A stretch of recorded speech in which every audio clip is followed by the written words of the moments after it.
I just have something to tell you. I'm sitting down here at Denny's, and there was a little girl that just walked in that looks exactly like that girl. Okay. Is she still inside?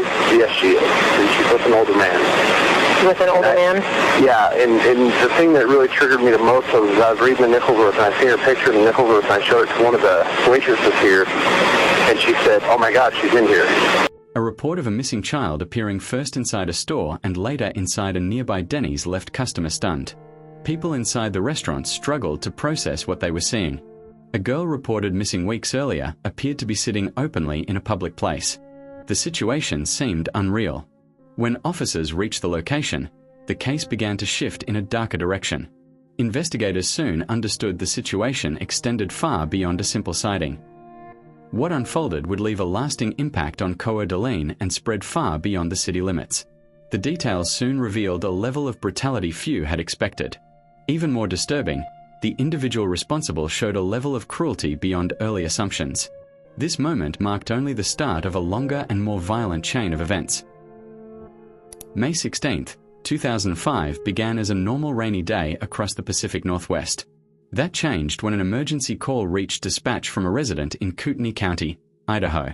The caller contacted 911 after noticing a white pickup truck parked on his property without permission. At the time, he had no idea the call would trigger an investigation unlike anything local authorities had faced before. As the dispatcher asked follow-up questions, the caller moved closer to the truck and looked through the windows. He began describing items visible inside the vehicle. The only thing in the front seat is an axe and a little toolbox. Later the same day, dispatch received another emergency call from the same individual. From the start of the conversation, the urgency felt different, and the situation appeared far more serious than before. Okay, you needed to talk to a deputy about the vehicle for what reason? Yeah, I sure do. Okay, what's going on with the vehicle? Well, the vehicle, I can't explain it to you. You just have the guy call me quickly. Well, they need to know what's going on. The vehicle, there's nothing wrong with the vehicle that I can see, but the vehicle belongs to a guy who is friends with the people that live in this junky house out here, and I went to the door to pay the little kid $10 for mowing the lawn, and there's blood all over the door. Nobody comes to the door. They are friends of the guy who owns this pickup, I find out. Okay. Okay, let me have a deputy give you a call back at that 661 number then, okay? Yeah, right away. All right. Several details shared in this account had never been made public before. Information came directly from official police documentation along with disturbing photographs taken at the scene. Investigators later learned the caller owned a nearby property next to his own land and rented it to two tenants, 40-year-old Brenda Groene and her boyfriend, 37-year-old Mark McKenzie. Living with them were Brenda's three children from a prior marriage, 13-year-old Slade, 9-year-old Dylan, and 8-year-old Shasta. Law enforcement officers drove through persistent rain as they headed toward the rural residence near Wolf Lodge. They traveled down a dirt driveway leading to the home. While approaching, officers paused to look inside a vehicle parked close to the house. Inside the truck, they saw a hunting rifle resting on the front seat. They also observed marks consistent with bullet damage on the rear windows. As officers closed the distance to the residence, bloodstains became visible on the front door and in the surrounding area. Then later the same day, a law enforcement officer trained in interviewing children met with Shasta at the hospital. During this meeting, she described in detail the events leading up to her rescue. The information shared came directly from her account and described extreme violence. Shasta said her mother woke her suddenly during the night of May 16th and told her an intruder was inside the house. Shasta entered the living room and saw her family lying on the floor. Each person had restraints and a firearm was pointed at them. She identified the intruder as Joseph Duncan, a man unfamiliar to her before that night. After a brief period of silence, Joseph tapped Shasta on the head and motioned for her to stay quiet. He lifted her and carried her out through the back door. Outside, he placed her on the grass and warned her harm or death would follow if she made noise. Shasta said Dylan was brought outside shortly afterward and placed beside her. Joseph then returned inside the house, and the situation escalated. Shasta told the detective she heard Mark yelling "oh" or "ouch" after Joseph went back inside. She later saw Slade outside, moving around in a manner she described as unusual, without understanding what had already happened inside the home. Shasta said the next event she remembered was being placed into a pickup truck with Dylan. They were driven to another property where Joseph moved them into a stolen red Jeep. She explained Joseph then drove them into remote areas of Montana, where they stayed at different campsites. She told the detective Joseph struck her forcefully and restrained both children to trees with chains whenever he left the area. She also said he placed small pills into their drinking water, though she did not know what the substance was. Shasta stated Joseph forced both her and Dylan to write letters to their father while they were held at the campsites. In one letter, Shasta wrote that Joseph suggested they might return home safely, saying, "We might see you guys again." Dylan wrote, "We are still alive. We are okay. We know what happened to Mom." Shasta described an incident where Joseph left her chained to a tree while he took Dylan away for an extended period. When they returned, Dylan showed visible injuries. Shasta later learned they had gone to an abandoned cabin in the woods where Joseph tortured Dylan for hours. She told investigators Joseph showed her a video recording of Dylan with his hands bound behind his back, being assaulted and suspended by a wire noose from a crossbeam inside the cabin. In the video, Joseph shouted, "The devil is here, boy, the devil himself.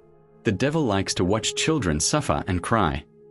The recording showed Joseph lowering Dylan and reviving him while promising to take him to the hospital. At another point, Joseph began singing the Lord's Prayer in a high-pitched voice.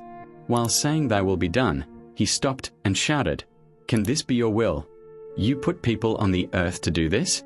How can you do this? How can you let me? God, where are you? Show yourself." Shasta then described an event which removed any remaining uncertainty about Dylan's fate. She said Joseph reached into a container, believed to be for a beer, and fired a shotgun from inside the container, fatally striking Dylan. Whether the discharge was intentional remained unclear. She stated Joseph later burned Dylan's body in a fire at the campsite. Afterward, Joseph placed Shasta into the Jeep and drove back toward Coeur d'Alene. While passing through the city, he decided to stop at a Denny's restaurant. This stop aligned with the emergency calls reporting a girl matching Shasta's appearance. Before the interview concluded, Shasta explained in detail what Joseph told her about the night at Wolf Lodge and how he killed her family. She repeated he had been unknown to her family before that night. As investigators believed the account was nearing its end, Shasta added one final statement which deeply unsettled the detective. Shasta then told the investigator something else disturbing. She said Joseph claimed responsibility for other violent killings committed before this case. With no further details available at that time, the interview concluded. Investigators immediately began preparing a search warrant for the stolen Jeep Joseph had been driving. Plans were also made to examine the suspected crime area in Montana. Forensic specialists inspected the Jeep and first focused on the exterior. They observed signs showing the vehicle had recently traveled along dusty roads surrounded by brush. Inside the Jeep, they initially found everyday items such as travel pamphlets, GPS devices, camping supplies, and a laptop. Soon after, more troubling objects were discovered. These included duct tape, rope, and video recording equipment. Additional items raised further concern. Investigators located a sawed-off shotgun with duct tape wrapped around the grip, a handsaw, and a bag of plastic zip ties matching the type used on the victims. All digital storage devices recovered from the Jeep were sent to the FBI Computer Forensics Unit. Analysis of this material helped narrow the search area in Montana. On July 3rd, one day after Shasta was found, officers identified a cabin deep in the Montana wilderness resembling the location seen in Joseph's recordings. Despite extensive search efforts in the surrounding area, no sign of Dylan was found. At the same time, the FBI computer forensics team continued extracting data from Joseph's video equipment. This work revealed extremely graphic recordings taken inside the Montana cabin showing the torture of Dylan. The following day, investigators considered bringing Shasta to Montana to assist with locating her brother's remains. Before this step occurred, authorities received a critical call. FBI personnel working near St. Regis, Montana contacted deputies in Idaho to report human remains located in a mountainous area consistent with Shasta's earlier description. On the same day Dylan's remains were located, Joseph asked to speak with a jail chaplain. He said he wanted to talk about forgiveness because he killed 3 people inside a house. 4 days later, Joseph participated in a detailed interview with Kootenai County detectives regarding the Wolf Lodge murders. Investigators also uncovered an encrypted online journal kept by Joseph titled The Fifth Nail, which he began writing in 2004. Years later, The journal was accessed, revealing his disturbing thought process. Entries showed Joseph had written posts only days before the Wolf Lodge attack.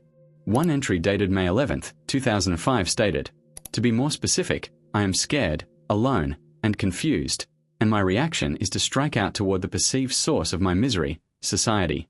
My intent is to harm society as much as I can, then die. As for the Happy Joe, Jet, well, he was just a dream. The Bogeyman was alive and happy long before Happy Joe." Another entry dated February 17, 2005 read, "As long as we keep attacking the symptoms of social disease, the so-called offenders, then our problems will keep getting worse. Someday soon I hope society will be forced to wake up and recognize how it propagates its own misery by denying the truth that criminals are victims too." 11 days later, he expanded on these ideas, writing, "Yes, I know a lot about abuse, from all three sides, the victims, the offenders, and the systems. I'm not saying let offenders do their thing. I have no problem with taking direct measures to stop people from hurting people. But I think it is more effective to take direct measures to stop people from wanting to hurt people. We should offer free offender counseling and even amnesty for certain types of offenses if the offender agrees to treatment before they are caught. That would be a very practical and effective way to reduce crimes dramatically. I doubt it will ever happen though, because our society loves the excitement that offenders bring into our living rooms through the media, and we would be lost without someone to point our fingers at." Only days after writing these entries, Joseph was torturing and assaulting Dylan before killing him. During interviews, Joseph told detectives he happened to drive past the Wolf Lodge home and noticed Shasta and Dylan playing outside in swimsuits. He said he stopped to observe the residence, which led to his decision to abduct the children. He suggested he had been driving around looking for an opportunity and already had tools inside his vehicle intended to restrain victims. Investigators believed he had imagined a situation like this many times. When he saw the children, he viewed it as the moment to act. Detectives asked Joseph to describe what occurred during the night of May 16th. He said he arrived at the Wolf Lodge property in the stolen Jeep between 2 o'clock and 3 a.m. His plan involved approaching the house across an open field. Joseph described steps taken to avoid detection, stating he had extensive knowledge of police procedures and crime scene handling. He explained he purchased disposable shoes several sizes larger than his own to confuse footprint evidence. He also said he wore gloves to prevent fingerprints. Joseph told detectives he used night vision goggles while crossing the field surrounding the home. He said he moved slowly and quietly because he knew dogs were inside. While he expressed concern about locating the parents' bedroom, he appeared to know where the children slept. Detectives believed he gathered this information by watching the children before the attack. Once he felt confident the house was quiet, Joseph positioned himself outside Shasta and Dylan's bedroom. He stood on a lawn chair and looked through the window, preparing to enter and take them from their beds. At that moment, events changed. One of the family's dogs entered the bedroom and began sniffing around. The dog then looked toward the window where Joseph stood and started growling. Joseph jumped down from the chair and ran toward a fence line. He later said he thought to himself, "Shit, he made me." He appeared to blame the dogs for what followed, using the term made to describe being noticed.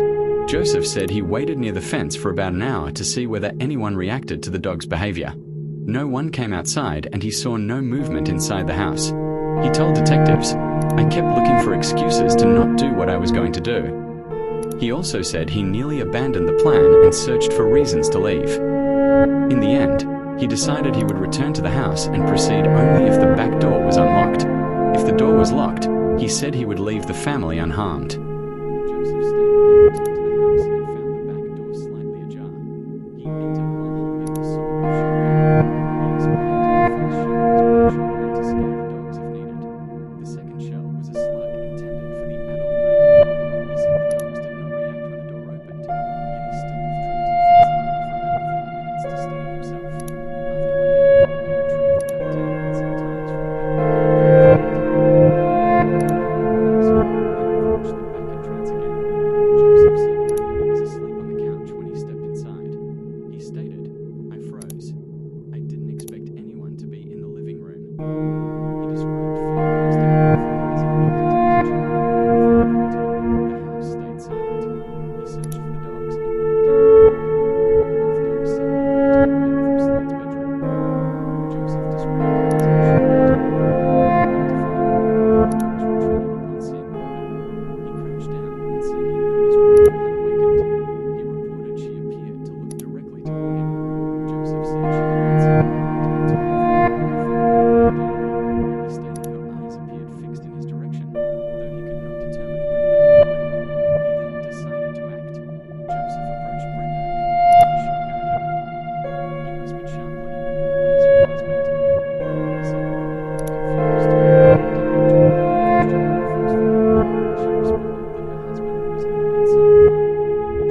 document titled Autobiography of Ed Duncan was provided by a former landlord who said Joseph left the material in Fargo. The document appeared written during juvenile incarceration and described childhood experiences with strong psychological themes. 101 pages of prison journals from the 1980s revealed additional details. During this period, Joseph adopted an alternate persona named Jazzy Jet and posted photographs online wearing drag and lingerie. After serving 14 years, Joseph was released on parole in 1994. He returned to jail briefly in 1996 for drug charges and was released again. During this time, authorities believed he encountered 10-year-old Anthony Martinez. On April 4, 1997, Anthony was playing with friends and his younger brother in Beaumont, California when he was abducted at knife point. Multiple agencies searched for weeks. On April 19th, a park ranger found Anthony's body about 1 hour from the abduction site. The body showed signs of violent assault and duct tape restraint. Despite partial fingerprint evidence and a composite sketch, the case went cold. After the Wolf Lodge arrest, investigators connected Joseph to Anthony's case. On July 12th, Joseph faced charges for 3 counts of first-degree murder and 3 counts of first-degree kidnapping. He confessed to Anthony's murder on July 19th. Joseph also confessed to killing 2 young girls in the Seattle area during July 1996, stating both were beaten to death. Authorities believed he referred to 9-year-old Carmen Cabayas and 11-year-old Samiejo White, who disappeared after leaving a motel parking lot. Their remains were found 17 months later on a muddy hillside. Limited evidence led to skepticism, and charges were not filed. On October 16, 2006, Joseph pleaded guilty to murder and kidnapping charges and received 3 consecutive life sentences without parole. On August 27, 2008, a federal grand jury recommended the death penalty. Additional life sentences followed in November of the next year. Joseph later pleaded guilty to Anthony Martinez's murder and received 2 life sentences on April 5, 2011. During sentencing, Joseph wore a bulletproof vest, a precaution used during transport outside court facilities. Joseph was never charged in the murders of Samiejo White and Carmen Cabayas due to lack of sufficient evidence. The case concluded on March 28, 2021, when Joseph died in prison from a terminal brain tumor.